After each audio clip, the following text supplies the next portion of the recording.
رسول الله وعلى آله وصحبه ومن والاه رب اشرح لي صدري ويسر لي أمري واحلل عقدة من لساني يفقهوا قولي.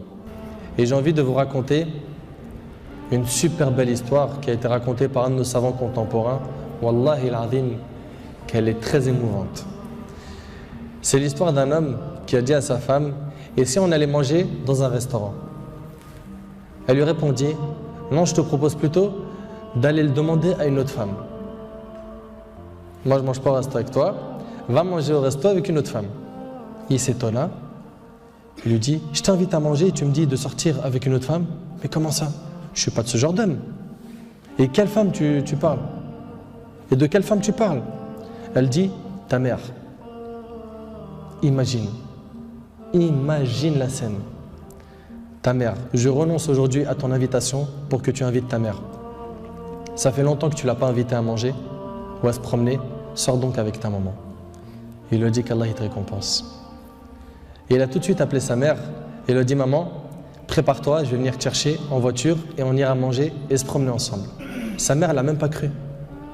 Sa mère ne l'a pas cru. Elle lui a dit: c'est vrai? Il lui dit: oui, par Allah. Viens aujourd'hui, on va manger ensemble. Entre nous, billah alaykoum. Qui d'entre vous parmi les frères mariés a déjà fait ça avec sa mère? Et effectivement, ils allèrent ensemble au restaurant. Et la mère s'est remplie d'amour, de joie et de bonheur. Pour elle, c'était un beau rêve. Peu lui importe la nourriture ou l'endroit où elle était, c'est-à-dire même manger par terre ou sur le trottoir ou dans la rue, le plus important, c'est qu'elle était avec son fils et que son fils était bienfaisant envers elle. Et qu'il ne l'a pas oublié, qu'il ne l'a pas négligé en s'occupant de sa femme et de ses enfants. Et elle passa un jour avec lui qui était l'un des meilleurs jours de sa vie.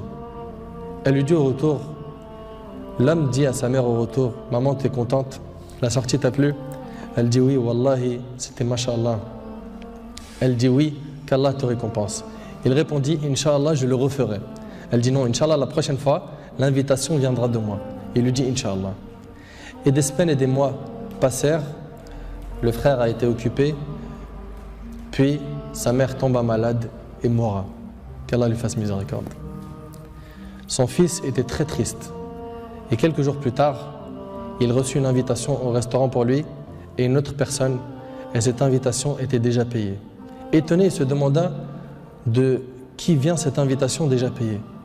Il est parti alors avec son épouse au même endroit où il avait mangé avec sa mère, et là une lettre l'attendait de la part de sa mère.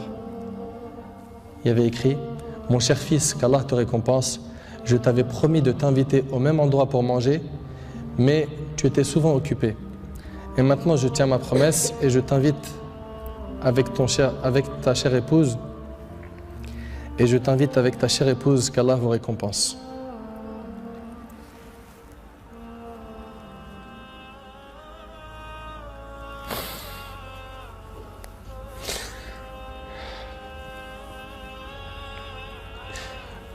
Wallahi mes frères, la valeur de la mère, elle est très sacrée. Faut pas la mettre en colère. Cette histoire d'amour entre cette épouse et sa belle-mère est magnifique. J'espère que nos frères et sœurs vont tirer des leçons de ce genre d'histoire d'amour entre les épouses et les belles-mères et d'essayer de reproduire ce qui s'est reproduit dans cette histoire. C'est qu'après le décès de la mère qu'on connaît sa valeur. Votre mère, si elle a envie, profitez, embrassez-lui ses pieds. Demandez-lui pardon pour les manquements, pour les mauvais comportements. Vous récolterez le succès, Inch'Allah.